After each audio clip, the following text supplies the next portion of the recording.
Olá, bom dia, boa tarde, boa noite, boa madrugada. Seja muito bem-vinda, muito bem-vindo. Meu nome é Marcos Vinícius e quero convidar você para a nossa aula de número 102 da obra O Céu e o Inferno, ou a Justiça Divina, segundo o Espiritismo. Na aula de hoje, nós vamos entrar no rol, né, na evocação dos espíritos suicidas.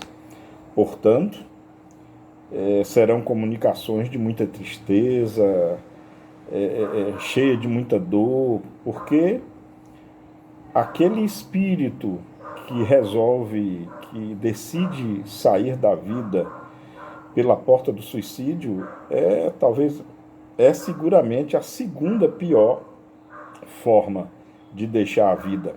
Mas não nos compete julgar. Muito pelo contrário, nos compete a termos pensamento de misericórdia, de compaixão, orar por essas almas, porque, por outro lado, uma alma que resolve tirar a própria vida física, né? Uma pessoa que resolve abandonar a vida pela porta do suicídio, é porque está numa tremenda aflição, numa tremenda tristeza. Ela acha que não tem mais saída, ela acha que a vida não vale mais a pena. Então, não há, na minha opinião, quase que não há coisa mais triste, pensamento mais triste do que esse. Portanto, nada de julgamentos, nada de nos acharmos, então, os tais para condenar esse tipo de atitude, haja vista que nós também não sabemos se já saímos da vida através dessa tenebrosa porta em encarnações passadas. Quem vai saber ou ter certeza disso? Esses espíritos que tomaram essa decisão, eles precisam de muito amor, de muito carinho, de muita compreensão e de muita orientação, prece e pedido de ajuda dos bons espíritos, dos espíritos socorristas, que com certeza não desamparam essas almas, posto que Deus não desampara ninguém. Bom, então, capítulo 5 do livro O Céu e o Inferno, ou a Justiça Divina segundo o Espiritismo, suicidas. E o primeiro caso é o do suicida da Samaritana. No dia 7 de abril de 1858, pelas 7 horas da noite, um homem de uns 50 anos e convenientemente vestido apresentou-se no estabelecimento da Samaritana, em Paris, e mandou preparar um banho.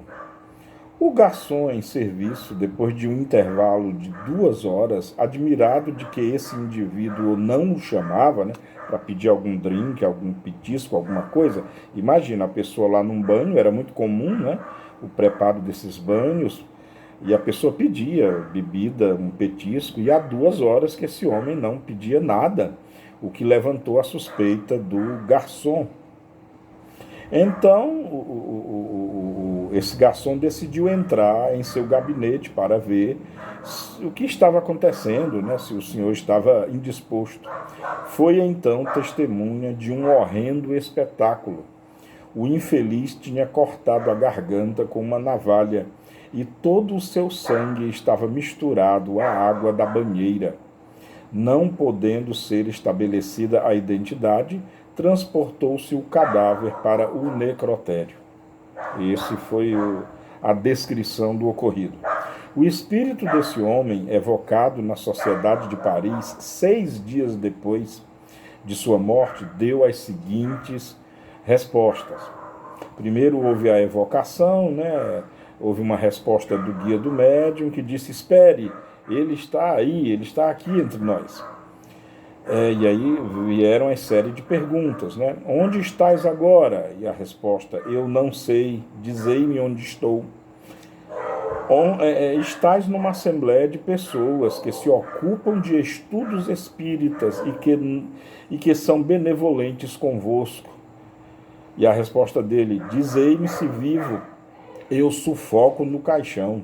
Sua alma, embora separada do corpo, está ainda completamente mergulhada no que se poderia chamar de turbilhão da matéria corpórea, As ideias terrestres estão ainda vivazes, ele não se crê morto, né?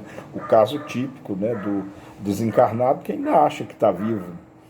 A próxima pergunta: quem vos empenhou para vir a nós? Resposta: senti-me aliviado, né? Houve um alívio nesse chamamento. Com certeza ele foi conduzido pelos bons espíritos, né? Os espíritos que cuidam desses casos, a serem levados lá para a sociedade. Próxima pergunta: que motivo vos levou a suicidar-se? A resposta: eu estou morto? Não, eu habito o meu corpo. Não sabeis o quanto sofro. Eu me sufoco. Que mão complacente procure me matar.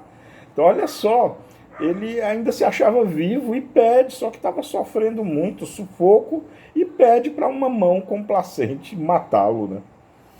Próxima pergunta: por que não deixastes nenhum traço que pudesse vos fazer reconhecer? A resposta: eu estou abandonado, fugi do sofrimento para encontrar a tortura. Olha só, ele achou que escaparia do sofrimento após a morte e, palavras dele, encontrou foi a tortura.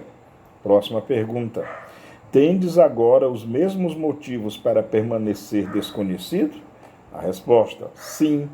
Não coloqueis um ferro em brasa na ferida que sangra, né? Ou seja, não piore as coisas mais do que elas já estão. Próxima pergunta: quereis nos dizer o vosso nome, a vossa idade, a vossa profissão, o vosso domicílio? Não, não, não a tudo.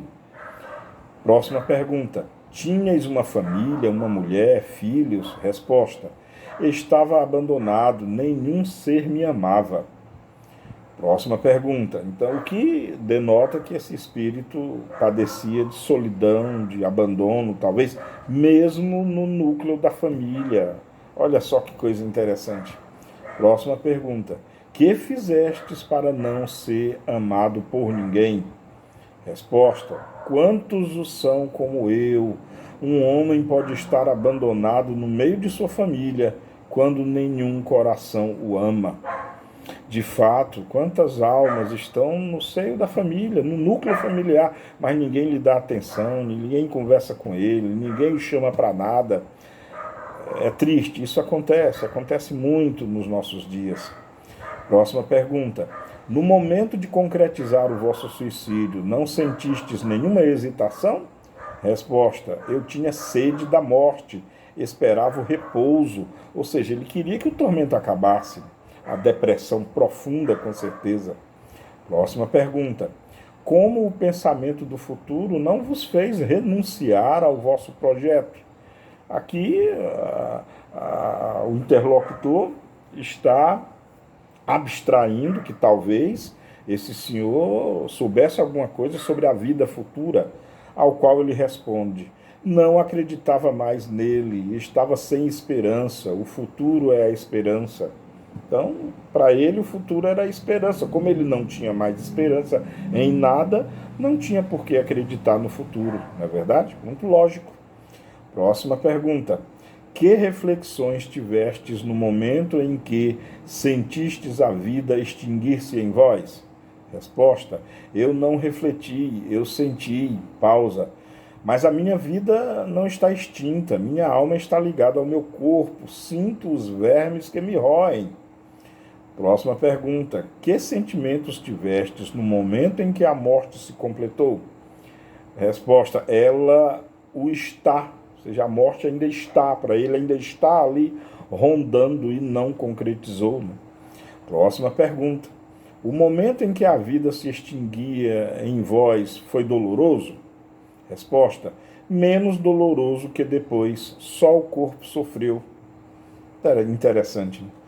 Próxima pergunta, essa foi feita ao espírito São Luís, que estava presente. Né? Quem entende o espírito ao dizer que o momento da morte foi menos doloroso que depois? É a resposta de São Luís: o espírito se descarregava de um fardo que o acabrunhava, sentia a volúpia, ou seja, a intensidade da dor. Próxima pergunta: esse estado é sempre a consequência do suicídio? Pergunta feita ao espírito São Luís. Né? Resposta: Sim, o espírito do suicida está ligado ao seu corpo até o término de sua vida. A morte natural é a libertação da vida. O suicida a quebra inteiramente. E claro, né, o espírito fica ligado ao corpo até o término da vida. Há duas interpretações aí que é preciso ter cuidado. Primeiro, a técnica científica, né? O espírito está ligado ao corpo enquanto existir uma célula ainda viva. Claro que quando morremos, muitas células permanecem vivas ainda por horas, algumas até por dias. O que é natural, o espírito ficar ligado ao corpo por dias. Só que aqui São Luís aventa a possibilidade do espírito ficar ligado ao corpo até o dia que seria o dia da morte natural. Por exemplo, vamos supor que uma pessoa deveria morrer, esse senhor aqui, que morreu com 50 anos, né? Fala lá no início da descrição. Vamos supor que ele tivesse que morrer naturalmente aos 60. Segundo essa teoria, o espírito ficaria ligado ao corpo por mais 10 anos, até completar o período natural de vida, né, dele. Essa ligação, dessa forma, né, até completar o período, não pode ser uma ligação real, não pode ser uma ligação física, haja vista que o espírito está ligado a cada célula do corpo. Em 10 anos não haveria mais corpo, o corpo já teria virado pó, não haveria como mais haver ligação. O que me leva a entender que essa ligação até pode durar esse período, mas essa ligação é psíquica, essa ligação é doentia, essa ligação é ilusória, tá? Bom, próxima pergunta ainda feita a São Luís. Esse estado é o mesmo em toda morte acidental, independentemente da vontade, e que abrevia a duração natural da vida? Olha só, que a compreensão realmente foi essa, de que o espírito ficaria ligado até que se complete a vida natural do corpo. E a resposta do São Luís é: não, que entendeis por suicídio? O espírito não é culpado senão de suas obras. E aqui tem uma explicação do próprio Allan Kardec, muito interessante para as nossas elucubrações. Segue-se.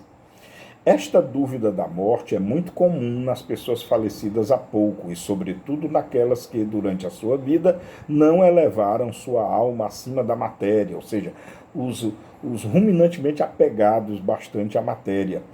Em um fenômeno bizarro à primeira vista, mas que se explica muito naturalmente. Aliás, é um fenômeno bizarro à primeira vista, mas que se explica muito naturalmente. Se há um indivíduo posto em sonambulismo pela primeira vez, e aqui Kardec ele vai, na verdade, no texto, fazer essa comparação com o sonambulismo. No sonambulismo, o médium ele fica em sono sonambúlico.